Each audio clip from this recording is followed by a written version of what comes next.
할렐루야. 오늘 종료주일에 나오신 여러분들을 주의 이름으로 환영하고 축복합니다.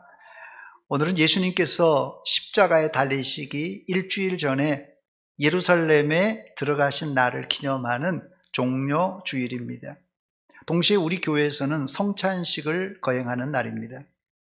본문은 예수님께서 보리떡 5개와 물고기 2마리로 5,000명을 먹인 소위 오병이어의 기적이 기록되어 있습니다. 현대를 살아가는 우리들에게는 이 오병이어의 기적이 잘 어울리지 않는 것 같습니다. 예수님의 첫 번째 기적인 물로 포도주를 만든 사건은 과학자들의 눈으로 볼 때는 도저히 이해가 안 가는 사건입니다. 그러나 과학으로 하나님의 기적을 다 설명할 수 없습니다. 기적을 과학으로 증명하다가는 오해가 발생할 수 있습니다. 그러므로 기적은 과학과 상식을 넘는 믿음으로만 이해할 수가 있습니다. 오늘 본문에 나오는 이 오병이어도 상식이나 과학을 넘어 믿음으로 받아들이는 성도가 되시기를 축원합니다. 본문의 배경은 예수님이 갈릴리 바다 건너편 벳세다에 가시자 큰 무리가 몰려들었습니다. 그 이유가 무엇입니까? 본문 2절에 보니까 큰 무리가 따르니 이는 병자들에게 행하시는 표적을 보았음이로라 그랬어요. 큰 무리가 모인 이유는 병자들을 고친 표적을 보고 몰려든 것입니다. 문제는 예수님의 설교가 길어지자 날이 저물고 빈들엔 먹을 것이 없는 상황입니다. 마가복음 6장 35절에 이렇게 기록합니다. 때가 저물어 가매 제자들이 예수께 나와 여짜오되 이곳은 빈들이요 날도 저물어 간다고 말합니다. 여러분 같으면 이런 상황에서 어떻게 하시겠습니까? 제가 늘 드리는 말씀이지만 문제는 문제가 아니라 문제는 이 문제를 어떻게 푸느냐가 문제입니다. 이 문제를 어떻게 풀어야 되겠습니까? 수천 명이 모였고 밥 먹을 시간이 되었는데 아무것도 없는 빈들입니다. 이런 경우를 요즘 아이들 말로 멘붕이 왔다고 말합니다. 머리가 하얘지고 막막한 상황입니다. 그러나 예수님은 우리 인생의 모든 해답을 가지고 계신 분입니다. 그러므로 우리의 문제를 가지고 예수님께 가져가기만 하면 됩니다. 그러나 사람들이 당황하게 되면 예수님께 묻지 않고 쓸데없는 곳에 이곳저곳 기웃거리게 됩니다. 여러분은 내 힘으로는 불가능한 문제를 만났을 때 주저하지 말고 예수님께 기도하시기 바랍니다. 그때 여러분의 상상 밖의 문제로, 상상 밖의 방법으로 문제를 풀어주실 줄 믿습니다. 첫 번째, 이 오병이어의 기적을 통하여 예수님이 의도한 것이 있는데 그것이 무엇입니까? 예수님은 제자들이 어느 정도 자신을 신뢰하는지 제자들의 믿음을 시험해 보려고 이런 상황을 만들었습니다. 본문 5절에 예수님은 빌립에게 묻습니다.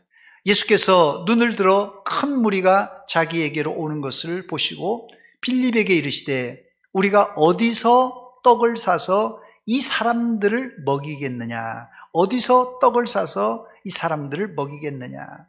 여러분, 여기서 예수님이 빌립에게 질문한 요지가 무엇입니까? 우리가 어디서 떡을 사서 이 사람들로 먹이겠느냐? 예수님의 질문의 요지가 무엇입니까?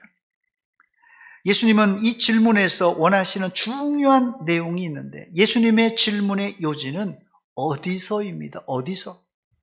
예수님은 빌립이 벳세다 출신이었기에 이 지역을 잘 알고 있었습니다. 즉 어디서 떡을 사와야 하느냐라는 말의 질문은 한마디로 너 이 근처에서 살았지? 이 근처에 떡집이 어디고 이 근처에 음식점이 어디냐? 이런 질문입니다. 이때부터 빌립의 머리는 막 돌아가기 시작합니다. 자기가 뛰어놀았던 이 벳세다 광야에 어디에 떡집이 있고 어디에 음식점이 있는가 막 돌아갑니다. 그런데 아무리 생각해 봐도 이 많은 사람을 먹일 떡집과 음식점이 생각나지 않는 것입니다.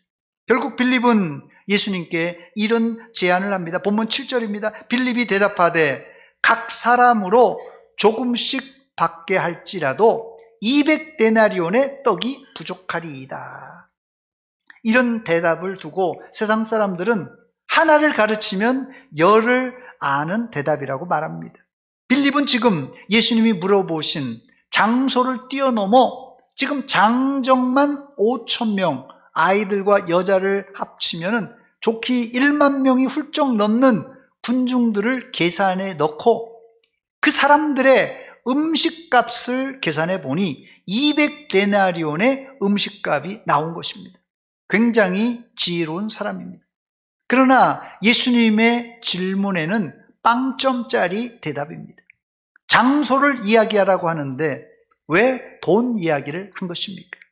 그의 대답엔 또한 부정적인 생각과 회의적인 생각이 깔려 있습니다. 200데나리온의 떡이 부족하리이다. 매우 회의적인 답변입니다. 혹시 여러분도 이런 실수를 하지 않았습니까? 요즘 많은 사람들이 예수 믿으려면 돈이 필요하다고 합니다. 일을 어떻게 할 것이냐, 어떻게 예수 믿을 것이냐 물어보는데 교회 다니려면, 봉사하려면, 선교하려면 돈이 필요하다고 말합니다. 의외로 빌립과 같은 사람들이 교회 안에도 많습니다. 물론 교회 일을 하려면 돈도 필요합니다. 그러나 주님의 일은 돈을 넘어 믿음으로 하는 것입니다. 두 번째, 예수님은 왜 여기서를 강조한 겁니까? 왜 여기서를 강조한 것입니까? 벳세다 광야에서 오병이어의 기적은 마치 이스라엘이 광야 40년 동안 하늘에서 만나와 메추라기를 내려 먹인 것 같이 바로 이들에게도 이런 기적을 보여주기 위한 예수님의 의도적인 계획이 숨겨져 있습니다. 예수님의 질문의 요지인 어디서란 과연 어디를 말합니까? 바로 예수님에게서입니다. 어디서 떡을 사서 이 많은 사람을 먹일 수 있습니까? 바로 예수님에게서입니다. 빌립은 가까이 있는 예수님으로부터 이 떡을 사서 백성들에게 나눠줄 생각은 꿈도 꾸지 못했습니다. 예수님은 이 땅에 오신 생명의 떡이십니다. 우리 인생의 문제, 우리 인생의 모든 문제의 열쇠를 쥐고 계신 분이 예수님이십니다. 우리의 사고방식을 바꾸지 않고 내 합리적, 계산적인 생각으로 벳세다 광야를 쳐다보면 우리는 절망할 수밖에 없습니다. 왜요? 도저히 방법이 없기 때문에 그렇습니다. 지금 우리의 현실도 벳세다 광야같이 내 계산으로는 먹고 살기 팍팍한 곳이 이 땅입니다. 특히 똑똑하고 셈에 강한 사람들이 이런 실수를 범하기 쉽습니다. 왜 그렇습니까? 내 생각엔, 내 계산 안에는 예수님이 없기 때문에 그래요. 내 생각과 내 계산 안에 하나님이 없기 때문에 그렇습니다. 그러나 하나님께서는 5,000명이든 10,000명이든 숫자가 문제가 되지 않습니다. 우리 인생에 먹고 사는 문제를 주님께 가져갈 때 주님이 친히 먹이시고 입히고 길러주십니다. 여러분, 계획 안에 하나님을 포함시키시기 바랍니다. 그게 아니라 사실은 예수님께 여러분 인생의 모든 복잡한 문제를 다 맡기시기 바랍니다. 그러면 예수님이 여러분의 인생을 책임져 줄 믿습니다. 예수님은 배고픈 우리에게 떡을 주시는 분을 넘어서 우리 인생의 근본적인 문제, 삶과 죽음의 문제를 해결해 주시는 우리의 구세주이십니다. 요한복음 6장 51절 말씀입니다. 나는 하늘에서 내려온 살아있는 떡이니 사람이 이 떡을 먹으면 영생하리라. 내가 줄 떡은 곧 세상의 생명을 위한 내 살이니라 그랬어요.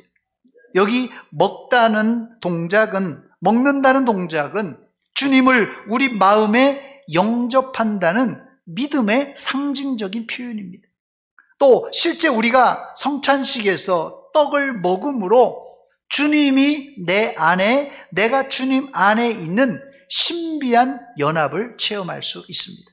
오늘 성찬식을 통해 여러분은 주님과 신비한 연합을 체험하시기를 축원합니다. 세 번째, 오늘 본문에는 나오지 않지만 또 하나의 예수님의 말씀, 지시가 나오는데 마가복음 6장 38절에 보니까 이르시되 너희에게 떡 몇 개나 있는지 가서 보라. 이 질문의 요지는 쉽게 파악이 됩니다. 이 무리 중에 떡이 몇 개 있는지 찾아보라는 말씀입니다. 이때 누가 떡을 찾아옵니까? 베드로의 형제 야고보가 찾아옵니다. 아마 빌립은 찾으려고도 하지 않고 투덜거리기만 했을 것이에요. 계산적인 사람의 생각엔 그까짓 찾아봤자 소용없는 일이라고 생각했기 때문에 그렇습니다. 그러나 여러분, 순종이 뭐보다 낫죠? 순종이 제사보다 낫습니다. 만약 예수님이 찾아보라고 했는데 모든 제자가 뒷짐을 지고 있다면 아마 기적은 일어나지 않았을 것입니다. 예수님은 5,000명을 먹일 떡을 찾으라고 한 것이 아닙니다. 예수님은 5,000명을 먹일 떡을 찾으라고 한 것이 아니라 떡이 몇 개 있는가 찾아보라고 하셨어요. 사실 예수님은 떡 한 개도 없어도 무에서 유를 만들 능력이 있는 분입니다. 그러나 굳이 떡을 찾아보라고 한 이유는 성찬식을 염두에 둔 행동입니다. 보리떡 5개를 가지고 어떻게 해요? 축사하시고 앉아있는 사람에게 나눠주셨는데 바로 하나님께 감사하고 이 떡을 떼어서 나눠주려고 무에서 유를 창조하지 않으시고 작은 떡이지만 그걸 이용하여 그걸 떼어서 5,000명을 먹였던 것입니다. 보리떡 5개는 세상 가치로 볼 때 보잘것없는 것입니다. 그러나 예수님은 이것으로 기적을 만들었습니다. 그러니까 돈 1,000만 원 가지고 5,000명 먹이는 거는 그건 기적이 아닙니다. 너무 쉬운 거예요. 5,000명 먹여도 충분히 남은 돈이에요. 그러니까 기적은 돈 많은 자, 능력 있는 자가 체험하는 것이 아니라 기적은 누가 체험하느냐? 연약한 자, 또 부족한 자가 순종할 때 체험할 수 있습니다. 예수님은 제자들에게 기적을 설명하지 않았습니다. 9절에 안드레가 예수님께 질문합니다. 이 보잘것없는 오병이어가 이 많은 사람들에게 얼마나 되겠습니까? 이런 회의적인 말을 합니다. 이때 예수님은 설명하지 않습니다. 다만 지시하십니다. 이 사람들로 앉게 하라. 그리고 떡을 축사하시고 나누어 주셨습니다. 기적은 설명하는 것이 아니라 순종할 때 일어나는 하나님의 역사입니다. 저를 한번 따라서 하시기 바랍니다. 순종은 기적을 낳습니다. 순종은 기적을 낳습니다. 끝으로 오병이어의 기적을 우리가 어떻게 삶 속에 적용할까 살펴보고 말씀을 맺겠습니다. 예수님은 고기와 떡을 저들이 원하는 대로 원대로 주셨습니다. 이들은 원 없이 배부르게 먹고 심지어 남은 음식을 거두고 보니 12바구니에 찼다고 말합니다. 처음엔 제자들이 보리떡 5개와 물고기 2마리로 이거 누구 코에 붙이겠느냐 회의적이었어요. 그러나 보잘것없지만 보리떡 5개와 물고기 2마리를 주님께 드렸을 때 예수님은 그것을 통하여 기적을 베푸셨습니다. 우리 삶이 넉넉하지 않고 팍팍할지라도 내가 가진 작은 것을 주님께 혹은 이웃에게 나눌 때 우리 시대에도 이런 오병이어의 기적이 나타날 줄 믿습니다. 예수님은 우리의 작은 것을 나누어 줄 때 이런 기적을 체험할 수 있다고 약속하셨어요. 누가복음 6장 38절입니다. 주라 그리하면 너에게 줄 것이니 곧 후히 되어 누르고 흔들어 넘치도록 하여 너희에게 안겨주리라. 너희가 헤아리는 그 헤아림으로 너희도 헤아림을 도로 받을 것이니라. 이것이 그리스도인의 황금률입니다. 황금률이 뭡니까? 마태복음 7장 12절에 보니까 그러므로 무엇이든지 남에게 대접을 받고자 하는 대로 너희도 남을 대접하라. 이것이 율법이요 선지자니라 그랬어요. 성경은 오늘 내가 밥 샀으니까 내일은 네가 밥 사라 이렇게 말하지 않습니다. 또 이 말은 내가 오늘 밥 샀으면 상대방이 감동을 해서 내일은 저 사람이 밥 살 것이다. 여러분, 그런 말이 아닙니다. 이 황금률은. 이 말은 네가 대접받고자 하는 대로 남을 대접하라는 말씀이에요. 그때 그 사람이 너에게 대접을 안 해주더라도 걱정하지 말고 섭섭하게 생각하지 말라는 것이. 왜요? 왜? 누가요? 하나님이 너에게 후히 되어 누르고 흔들어 넘치도록 갚아주겠다는 것이 예수님의 말씀의 핵심입니다, 여러분. 교회 안에서 남을 대접해주고 섭섭해하는 사람들이 있어요. 내가 저 사람한테 한 게 얼만데, 내가 저 사람한테 밥도 샀는데, 차도 사줬는데, 그 사람은 황금률을 잘못 적용한 사람입니다. 황금률이란 내가 대접받고 싶은 대로 남을 풍성하게 대접하고 끝내라는 것이에요. 만약 내가 대접했는데 상대방이 나에게 똑같이 나한테 대접했단 말이에요. 그러면 그걸로 끝나는 것입니다. 그러나 상대방이 갚지 않으면 누가? 하나님께서 책임져 주신다는 것이에요. 이것이 천국의 원리요 예수님의 계산법입니다. 말씀을 마칩니다. 빌립은 예수님의 어디서라는 질문에 엉뚱하게 200데나리온이라는 돈을 떠올렸습니다. 심지어 그만한 떡도 부족하다고 회의적이고 부정적인 반응을 보였습니다. 그러나 그 빌립에게 주님은 5,000명에게 떡을 먹일 것은 돈이 아니라 5,000명을 먹일 것은 돈이 아니라 바로 자신이라고 가르쳐 주셨어요.